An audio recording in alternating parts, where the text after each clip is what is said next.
com as leis biológicas a gente pode associar com o transgeracional, com as histórias da minha família, da sua família, da história da família do seu paciente? Mas, Ivan, o Hammer não falava de transgeracional. Sim, isso é uma verdade. O Hammer não colocava especificamente explicações sobre as nossas heranças emocionais, os conflitos vindo dos nossos ancestrais. Mas também, vamos falar a verdade, né? Ele já teve muita coisa para estudar e olhando cada órgão, cada tecido do corpo, do que olhar o transgeracional ainda. Mas ainda bem que houveram grandes profissionais que vieram ali na mesma época dele, que estudavam a fundo esses conceitos e posteriormente que juntaram e integraram essas informações do transgeracional com os contextos então relacionados às leis biológicas. Se nós falarmos do contexto transgeracional, houveram vários estudiosos que realmente foram grandes e importantes para nós conseguirmos olhar um pouco mais a fundo as heranças e o que essas situações que os nossos antecessores trouxeram de alterações poderiam deixar de marcas para a gente. Por exemplo, tem Anne Ancelan da psicogenealogia, ela estudou a fundo essa relação dos seus antepassados primeiramente, porque através do olhar dela com relação aos antepassados dela, que ela começou a analisar alguns padrões de sintomas e reações que aconteciam na vida da família dela. Então esse é o primeiro olhar geralmente de um estudioso, geralmente desse detetive que é o cientista na área da saúde, que vai olhar primeiro a sua família, primeiro olhar a si mesmo, para depois espalhar essa informação para as outras pessoas. Ao mesmo tempo, teve também Alejandro Jodorowsky, que olhou também esses contextos dos antepassados e qual a interferência deles com relação à nossa saúde, ao nosso bem-estar. E na mesma época, e até pouco tempo atrás, existia também Bert Helling, da constelação familiar, que tinha esse olhar com relação aos ancestrais, a seus conflitos, suas vivências, seus segredos e tudo que estava às vezes lá escondido ou não resolvido muito bem, que poderia interferir na pessoa que está em busca do atendimento, que está em busca de uma melhora nos seus sintomas, nas suas alterações. Então esses olhares na psicogenealogia, olhar do transgeracional, olhar do contexto familiar mal resolvido, auxiliou que a gente pudesse ter uma visão de que lá atrás podem haver marcas, pode haver situações conflitivas que deixam algumas informações mal resolvidas para nós, para que nós possamos às vezes deixar um padrão de proteção para evitar que nós soframos como eles sofreram. Só que a gente acaba olhando sempre pelo negativo essa informação com relação a essas heranças que a gente traz. Mas esse contexto do negativo positivo eu vou falar um pouquinho mais num próximo vídeo para você. Mas entrando nesse contexto então do transgeracional, agora nós podemos saber que essas pessoas que estudaram a fundo esse conhecimento e que nos mostraram que existem padrões conflitivos que acabam retornando para nossas alterações, para os nossos sintomas, mas às vezes não foi avaliado tão a fundo o contexto de sintomatologia ali naquele contexto, mas simplesmente da repetição de padrões. Agora, olhando o contexto do Hammer, o que o Hammer trouxe no seu conhecimento agora de sintomatologia, dos sintomas, a origem emocional desses sintomas, nós podemos agora fundir essas duas informações. O que vem lá do transgeracional com o que vem ali na nossa vivência atual, para conseguir então compreender o porquê dos nossos sintomas. Hoje a gente pode observar que quando nós vamos analisar um paciente, nós temos que perceber que muitas vezes, mas realmente muitas vezes na clínica eu observo que existe 3 traumas básicos para aí então surgir o sintoma, que é chamado então, vamos colocar 1, 2, 3. O último conflito é chamado de desencadeador. Esse desencadeador é quando realmente dá aquele start onde o sintoma começa a aparecer. Então esse desencadeador é quando você viveu uma último episódio mais intenso ou uma repetição daquele padrão conflitivo que agora despertou o andamento daquele sintoma. Mas até então, às vezes a gente não tem o sintoma especificamente, mas já tem alguma marquinha, alguma fragilidade naquele órgão ou tecido, que é chamado então programante. O programante é aquela fragilidade que eu trago de um programa, seja na gestação, seja no pré-concepção, ali um pouco antes dos meus pais desejarem ou idealizarem a gravidez, ou mesmo uma gravidez, às vezes concebida no susto, né? Um pouco não programada. Ela vem de uma programação onde um pouco antes nossos pais estavam vivendo conflitos ou passaram por situações, seja financeiras, seja de problemas de relacionamento, seja da forma com que seja, mas que deixaram também alguma fragilidade para aquele óvulo ou para aquele espermatozoide. Na gestação ou primeiros anos de vida, nós temos esse programante, o que vai programar a nossa informação, o que vai programar às vezes os nossos atos durante a vida. Na psicogenealogia é chamado então programante o que vem na história dos nossos ancestrais, o que vem antes da gente nascer. Mas vou colocar esse contexto do transgeracional como um pré-programante. Então é pré-programa.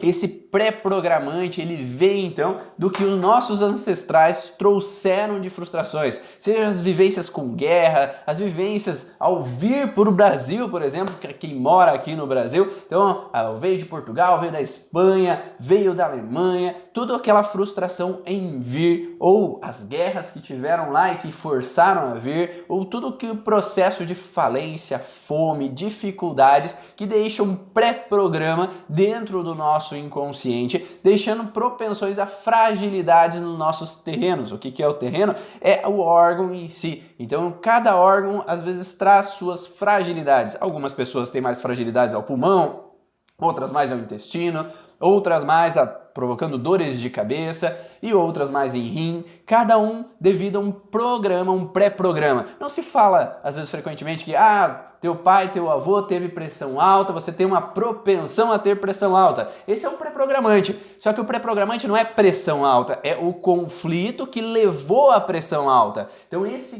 pré-programa que já está instalado no teu subconsciente, ele precisa às vezes ser analisado para que nós não acumulemos, outros padrões conflitivos que cheguem a desencadear então a pressão alta. Então, se você tem o pré-programa e acaba vivendo um conflito relacionado a um programante na tua vida e depois um desencadeador, você tem a chance de despertar, enfim, aquele sintoma para você.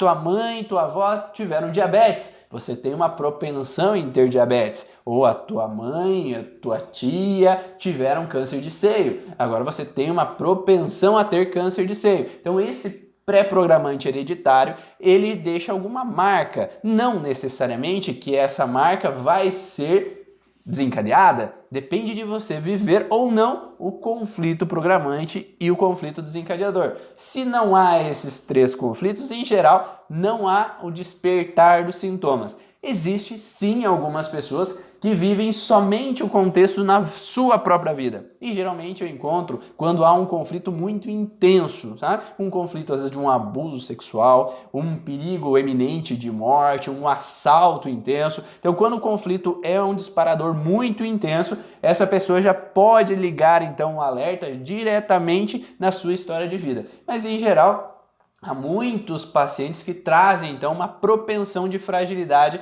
em alguns órgãos ou tecidos que já deixam uma propensão a disparar um alerta. Vamos dar então alguns exemplos que é visto também nesse contexto das constelações familiares, no genossociograma ou mesmo na microfisioterapia, onde nós podemos encontrar no transgeracional algumas informações que deixam uma fragilidade, uma propensão a essa pessoa desencadear um sintoma. Se nós olharmos agora, vamos falar, por exemplo, então num contexto de uma mulher, então geralmente na genossociograma a gente coloca uma mulher com uma figura de um círculo, por exemplo. Então essa é a representação de uma mulher, essa é a consultante, aquela que veio buscar as informações na sessão, e ela apresenta, por exemplo, contextos de ovário policístico. Então essa relação de ovário policístico com cólicas menstruais. Então ela veio buscar informações do porquê que ela tem essas cólicas menstruais. Então nós vamos olhar se há situações na vida dessa pessoa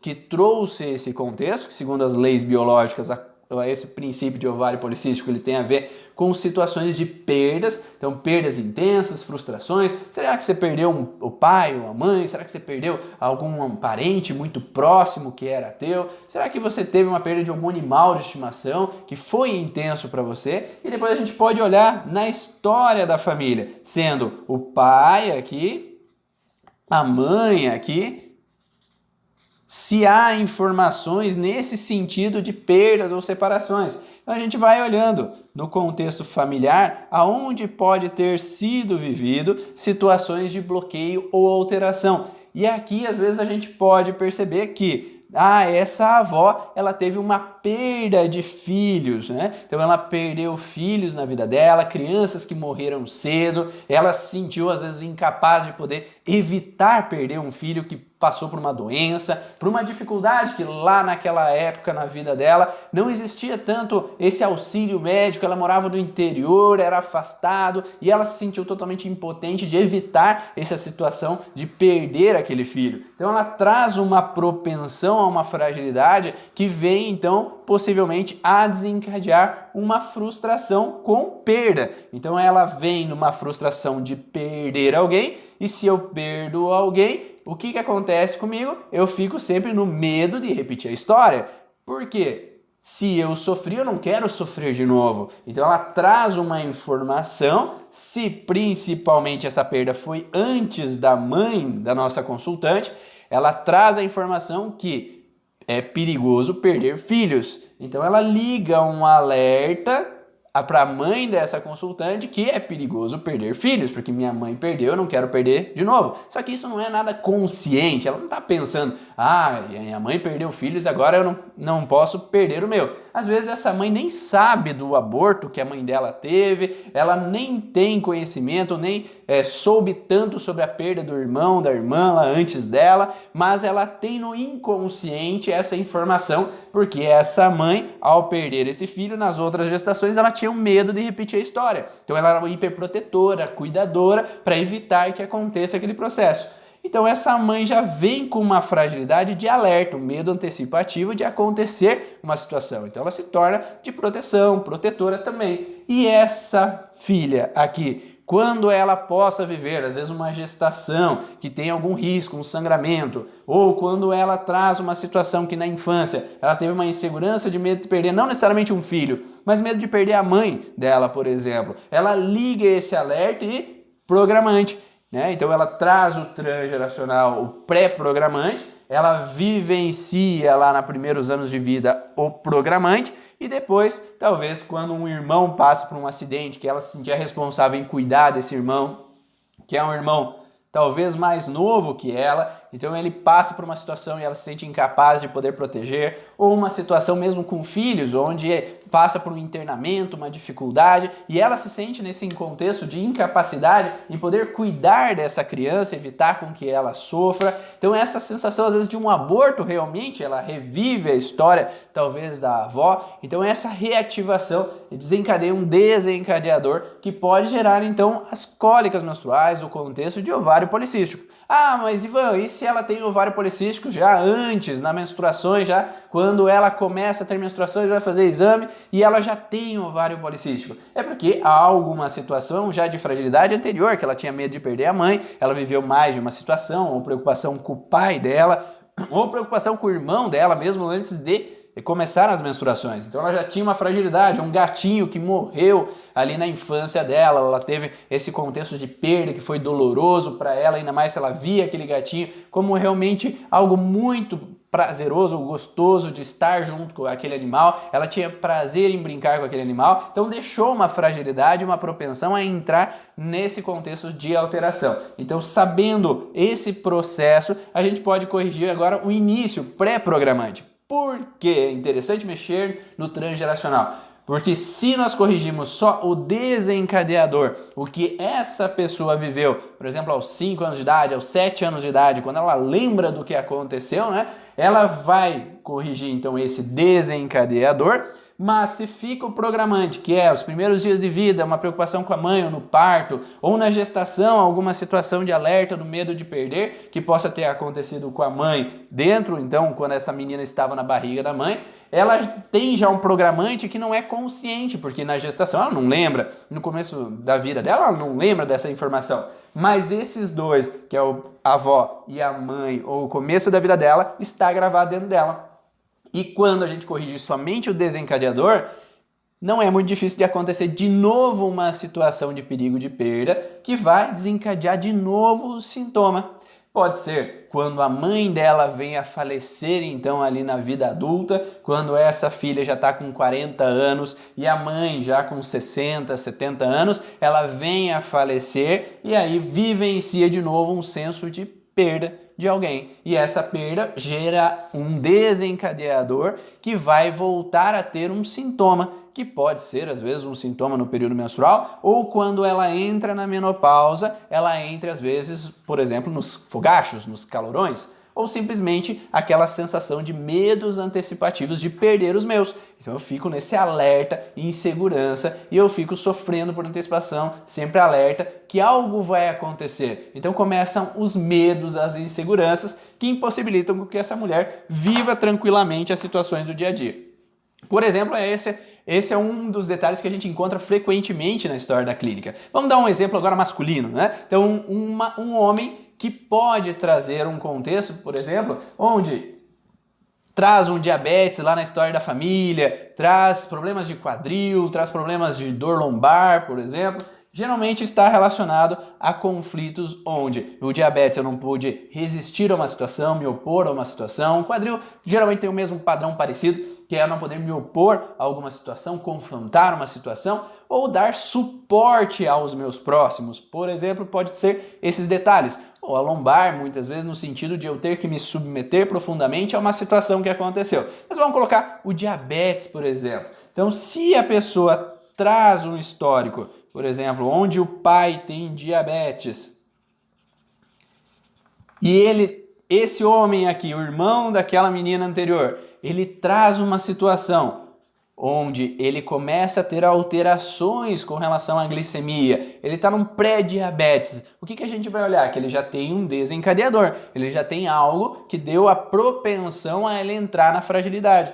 Se nós formos olhar agora na história do que essa pessoa possa ter vivido no diabetes, é um senso às vezes de resistência, onde que ele não pôde resistir a uma situação. Então, a insulina, a glicose alta, na verdade, ela serve para eu evitar que eu vá ou entre num problema ou eu consiga resistir a entrar numa frustração. Então é como se quando eu não consigo resistir, eu não consigo frear ou evitar um problema, me opor a alguma situação, eu entro num aumento da glicemia para que aumente a minha capacidade de resistir a próxima vez. Então, aquela pessoa que geralmente pode ser um pouco do contra. Então ela resiste às situações porque me submeter foi frustrante. Então quando eu me submeti, eu entro numa fragilidade. E aqui no contexto da insulina é uma fase ativa de estresse. Então ele está resistente a uma situação porque ele foi incapaz de evitar. Então, meu pai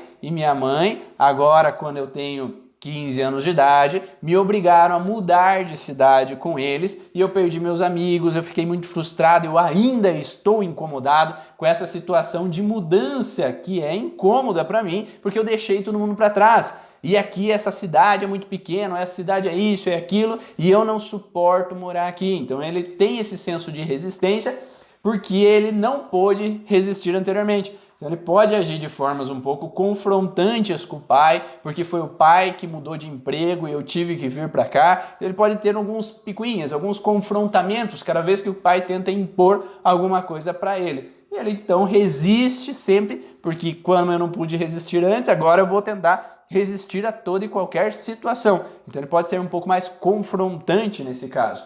Só que se a gente olhar que a história do diabetes vem no contexto do pai, nós sabemos que o pai também tem esse padrão. porque ele também, em algum momento, ele não pôde resistir numa situação, ele não pôde confrontar, se opor a alguma situação.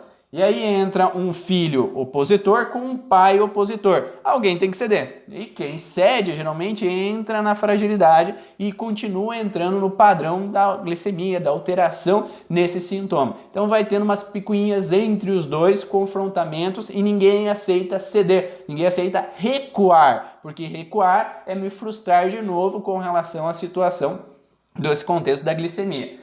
Sabendo que o pai já tem o diabetes, provavelmente existe um pré-programante anterior no contexto familiar. Talvez o avô não tinha o diabetes ainda, ele não teve a alteração, mas foi ele que talvez viveu a situação.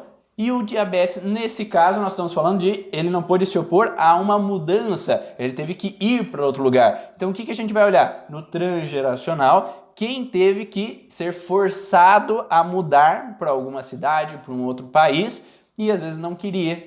Nós podemos olhar, às vezes, um avô que veio para o Brasil de uma forma imposta, porque lá no país onde é que ele estava tendo problemas, ou ele deixou pessoas para trás. Então essa relação de ser forçado a me deslocar foi muito frustrante para ele. E ele talvez passou morando num lugar onde ele não aceitava. Ou prometeram para ele coisas quando ele chegasse no Brasil que não foram cumpridas. Então essa sensação de submissão a ter que me deslocar de um outro país para cá deixou para mim uma grande incômodo, uma grande situação de impotência em ter evitado a situação. E depois de chegar eu não pude mais voltar. Então eu tive que me submeter a essa situação sem poder me opor. E entra um contexto de que eu não posso mudar porque é frustrante mudar.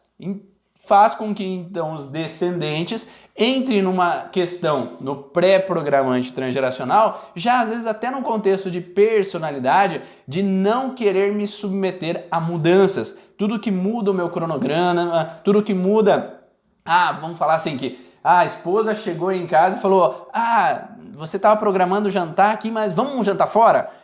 Tudo que saia do cronograma, que eu tenho que me submeter a ir, ele pode ser um pouco do contra. Não quero. Ou eu vou emburrado com aquela situação, porque eu estou sempre na resistência. Eu tenho que frear, evitar com que seja levado, imposto a mudar de casa, mudar de cidade, mas simplesmente às vezes mudar o cronograma do meu dia a dia já pode entrar numa irritabilidade dentro dessa pessoa. Sabendo que o antepassado aqui, o avô, trouxe essa informação de frustração ao ter que me mudar, é aqui que a gente tem que olhar esse pré-programante, essa história hereditária que eu falo mais no meu curso Origens Avançado, de como a gente analisa essas informações e como a gente pode então modificar essas percepções. Aqui eu só estou querendo passar um pouco para você que existe esse contexto de que a informação vivida, o conflito vivido relacionado às leis biológicas, que é um conflito de resistência, não poder me opor a uma situação,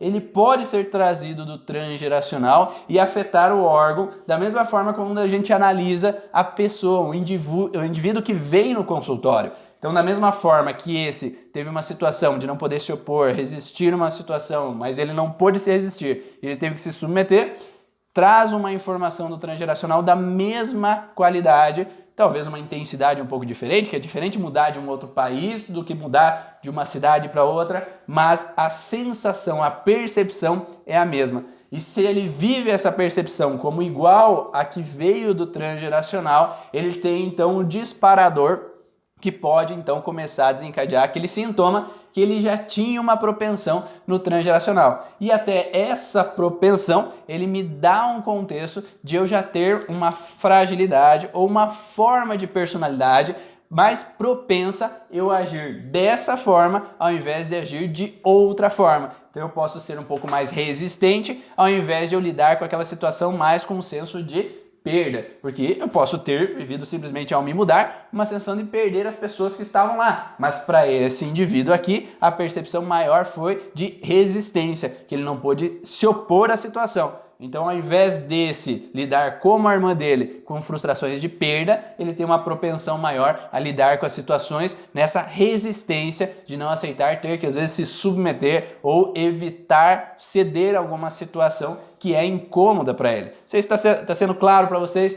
Tá dando para compreender essa relação? Vai colocando nos comentários o que você tá achando desse conteúdo, só para eu ter um feedback se tá sendo interessante ou não para você.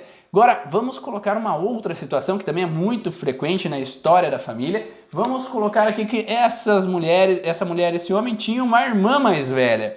E essa irmã mais velha, vamos olhar agora ela de vermelho, né? Essa irmã mais velha, ela trouxe também agora uma fragilidade de uma dificuldade em engravidar, por exemplo. Então ela tem uma sensação de difícil ter filhos, ela tenta trabalhar a gravidez, mas ela não consegue, vai no médico, não aparece nada, ou aparece, mas ela trata e não melhora, não resolve aquela alteração, ou mesmo ela tem filhos, mas ela tem uma dificuldade no relacionamento com filhos. Então essa sensação de bloqueio no relacionamento, uma dificuldade de aceitação, uma dificuldade em vínculos entre mãe e filhos. Essa sensação pode ser com mãe e filhos, pode ser com pai e filhos, né? Esse bloqueio no relacionamento, o bloqueio no contexto de engravidar, pode vir de uma situação, às vezes, que essa pessoa mesmo viveu no contexto de uma gravidez indesejada. Então foi uma gravidez antes do casamento, que eu às vezes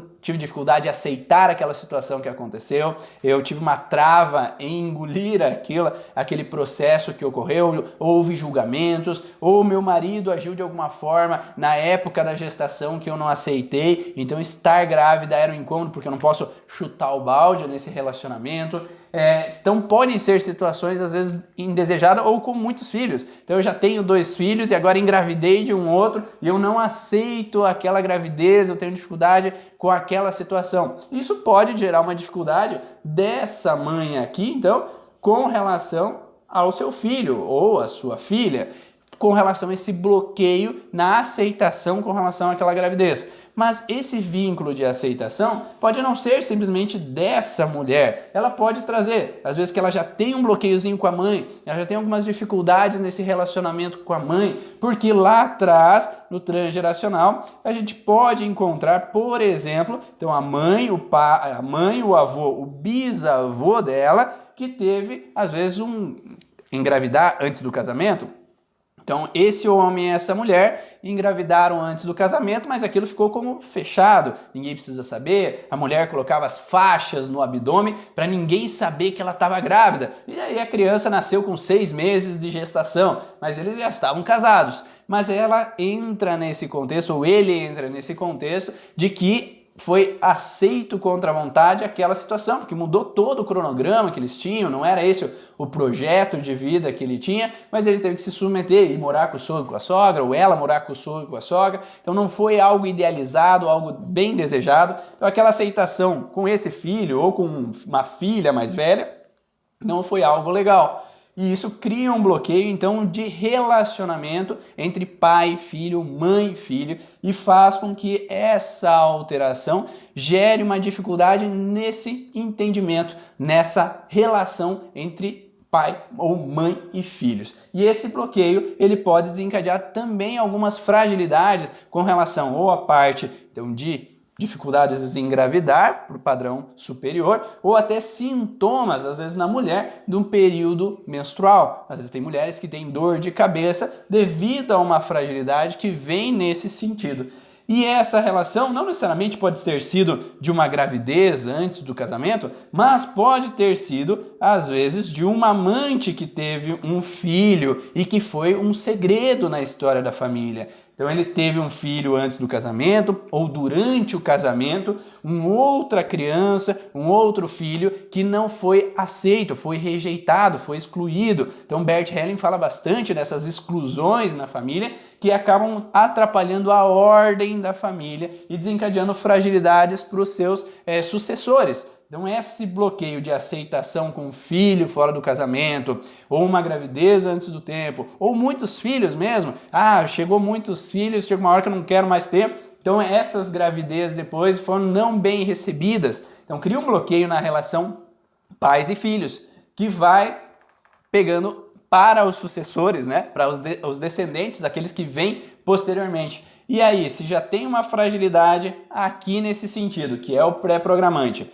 vive-se de novo aqui um desencadeador, e daí eu começo a ter uma fragilidade com relação à dificuldade em engravidar. Ou quando os pais engravidaram dessa menina, foi antes do casamento, ou quando eles engravidaram, tinha uma dificuldade financeira, então não era um bom momento de engravidar. Então poderiam ter fragilidades que desencadeariam isso. Ou simplesmente quando essa menina, aos 18 anos de idade, ela tem uma relação sexual e atrasa a menstruação, ela reativa o alerta de uma gravidez antes do casamento, que poderia então começar a desencadear uma dor de cabeça, por exemplo, para ela, ou um bloqueio mesmo com a sensação de dificuldade em engravidar. Então nós colocamos isso no genossociograma e colocamos todas as informações de data de nascimento, data de concepção, data de morte das pessoas anteriores aqui, analisamos os nomes, a história vivida dessas pessoas para entender qual é a relação com essa pessoa aqui com relação aos seus descendentes. Por que você aqui tem mais fragilidade em propensão a esse antepassado? Por que ela aqui tem mais fragilidade e propensão com essa antepassada? Por que esse tem mais fragilidade e propensão com esse? Porque cada filho, às vezes, traz um padrão de fragilidade diferente do outro. E aí a gente pode analisar, tanto nesse genossociograma, quanto a muitas pessoas que também trabalham com relação às constelações familiares, analisando no sentido onde você faz a constelação em grupo, você faz a constelação individual e vai colocando os bonequinhos para entender então de onde vem esse processo de bloqueio, processo de fragilidade. Mas quando nós olhamos com a microfisioterapia, a gente pode talvez associar esse padrão também? Claro, em cada mapa que a gente vai olhar na micro, a gente vai ter uma cascata de sintomas, que pode ser uma cascata de sintomas dos mais variados possíveis, né? Mas a gente encontra frequentemente, às vezes, essa relação. Então, quando nós olhamos, vamos trocar de caneta, AH1, AH2, AH3, que é hipófise. Então, a hipófise aqui, numa fragilidade relacionada ao tecido 4, que é endodérmico. Então, é a cascata AH3, daí nós vamos lá, BA1, que é glândula mamária,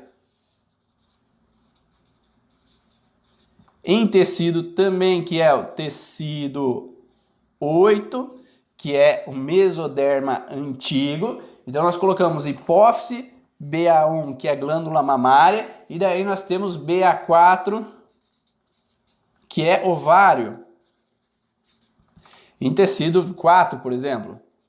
Então tem uma cascata que tenha esses órgãos fragilizados, a gente vai saber que tem um padrão, então, de hipófise, de não me sentir à altura, de nutrir, de dar sustento, porque a glândula mamária serve para eu nutrir os meus, numa relação de perda. Então eu sei que essa mulher, ela tem uma fragilidade, às vezes, de prolactina, porque juntando esses dois tecidos, nós temos a alteração na prolactina. Se a prolactina está alta, uma hiperprodução de prolactina, e às vezes até produzindo leite, às vezes numa fase que não está amamentando, que entra num sentido onde eu me sinto incapaz de poder nutrir alguém. O que é nutrir? É realmente proteger uma pessoa que não está bem, dependendo, glândula mamária direita, esquerda, eu falo mais no curso Origem Profissional, que é mulher destra ou mulher canhota, a gente vai ter uma relação diferente. Mas então, quando há esse padrão de conflitivo de associação entre esses dois tecidos, nós temos essa relação de impotência em proteger meu pai, que meu pai está doente, está acamado,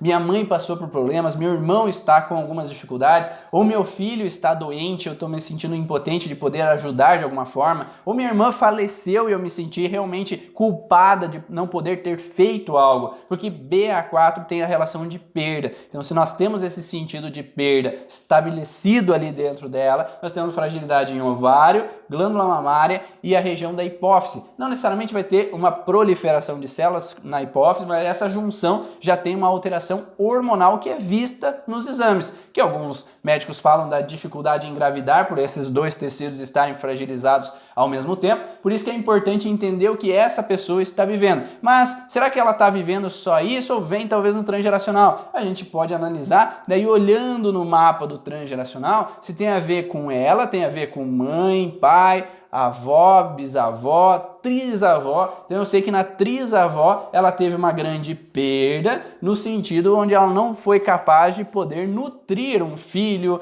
um pai, um esposo, alguma pessoa próxima dela. E geralmente o que essa mulher está vivendo na vida dela geralmente vai ter um padrão parecido com a antepassada, a trisavó, viveu na história dela. Se essa mulher está vivendo medo de não ser capaz de proteger a filha, com medo de perdê-la, porque ela sofreu um acidente, passou por alguma situação que foi intensa para ela, pode entrar então essa fragilidade que pode disparar essa hipófise junto com a glândula mamária e a prolactina aumentar, ou uma alteração com relação ao ovário, onde ela possa ter então alterações hormonais, por exemplo. E a gente vai identificar esse contexto no transgeracional na micro para conseguir então desbloquear esse transgeracional para que ela possa lidar melhor com a vivência dela no hoje. Mas enquanto o transgeracional não é resolvido, ela tem sempre a propensão de cada vez que a filha não está bem, ela ligar o alerta de novo, de medo de acontecer de novo, e isso não sai do lugar, ele fica sempre reativando. Vamos colocar um outro exemplo então que a gente possa ter também no sentido desses contextos então de cascatas. Vamos falar que uma pessoa agora tem um contexto de estágio corporal 1, que é no ectoderma, né? Tecido 6, né? Tecido 6 ectoderma. Ele tem um contexto com a epiderme. Então esse conflito de contato-separação. E agora ele vive uma situação em estágio corporal 8 em endo, que é a parte, então, do fígado endodérmico, que é um senso de falta. Então, eu tive uma sensação de falta, separação de alguém, com um vínculo ao BA6, que é tecido ectodérmico também, tecido 6. E BA6 é bexiga, então é uma perda de território. Então essa pessoa teve uma separação de contato com alguém, que ela sente falta do contato, da presença daquela pessoa, como se ela sentisse aquela pessoa como um território dela, alguém que ela gostava muito, alguém que era idealizado para ela, e aquilo está numa frustração, que pode ser às vezes uma mulher que teve a perda do marido que veio a falecer, uma ruptura às vezes com os filhos que saíram de casa e eu não tenho mais o contato físico com os filhos, porque foram morar no exterior, foram morar distante, então eu tenho uma fragilidade de perda de território, porque meu filho é meu, ou minha nora levou meu filho embora de mim, minha nora não deixa eu ver meus netos, eu sinto falta do contato físico com os meus netos, e eu vou ter uma alergia de pele, e a alergia de pele vai estar relacionada ao local de fragilidade ou de frustração, onde que eu não tenho mais o contato, seja de um beijo, seja de um abraço, seja da questão física, né, que eu idealizo como um contato daquela pessoa. Então, nesse sentido de fase de estresse, geralmente eu não tenho sintoma, mas na fase de resolução eu entro então na proliferação de células, eu entro na situação onde há uma coceira, uma vermelhidão naquele local. Entendendo esse processo, podemos saber o que essa pessoa está vivendo no sentido dela, da família dela, o que é essa situação de incômodo, e olhando no transgeracional de novo, na micro. Então, se é mãe, é com o pai. Avô, bisavô, ou bisavô viveu uma sensação de separação, a gente pode datar na micro. Então eu sei que foi com 10 anos de idade que o avô viveu. Eu vou buscar na história familiar, se eu sei, né, dos meus antepassados, vou conversar com minha mãe e meu pai, o que o meu bisavô possa ter vivido quando ele tinha 10 anos de idade? Foi quando ele veio para o Brasil, ele deixou umas pessoas para trás, então ele se separou, sentiu falta daquelas pessoas, numa sensação de perder o território que era aquelas pessoas idealizadas. Ele foi morar para estudar fora de casa junto com parentes ou com pessoas às vezes desconhecidas, mas ele foi para estudar. Então essa sensação de separação já tem um processo eminente de separar e sentir falta da mãe dele. Então cada vez que essa pessoa traz esse processo no transgeracional e vive agora na vida uma separação que ela sente falta e entra numa relação de perda de território, ela entra então com uma cistite, por exemplo, na bexiga, ou entra com uma fragilidade na pele. Foi claro, pessoal? Espero que tenham gostado de todas essas informações e entendido que o processo transgeracional, ele sim faz sentido com as leis biológicas. Ele não foi descrito realmente assim pelo Dr. Hammer, porque digamos que ele não teve tempo hábil de buscar todo esse conteúdo, porque todos os órgãos que ele estudou já foram muito conteúdo para a vida dele. E ele trouxe um grande legado para a gente, que agora depende de nós ampliar esse legado e entender um pouco mais o que é cada tecido, cada alteração e ser mais específico dentro dele e relacionar a história, às vezes, do transgeracional que outros grandes mestres trouxeram para nós também. Então essa fusão, essa junção é o que eu tento passar para os meus alunos no curso Origens avançado, onde que nós conseguimos fluir, buscar e cutucar mais informações que façam sentido para os nossos pacientes. Espero que tenham gostado, então compartilha aí com teus amigos, com todas as pessoas que para eles possam fazer sentido essas informações, e vai no meu canal do YouTube, clica lá no sininho para que você possa ter a notificação sempre que aparecer um vídeo novo para você. Um grande abraço e eu te vejo no próximo vídeo.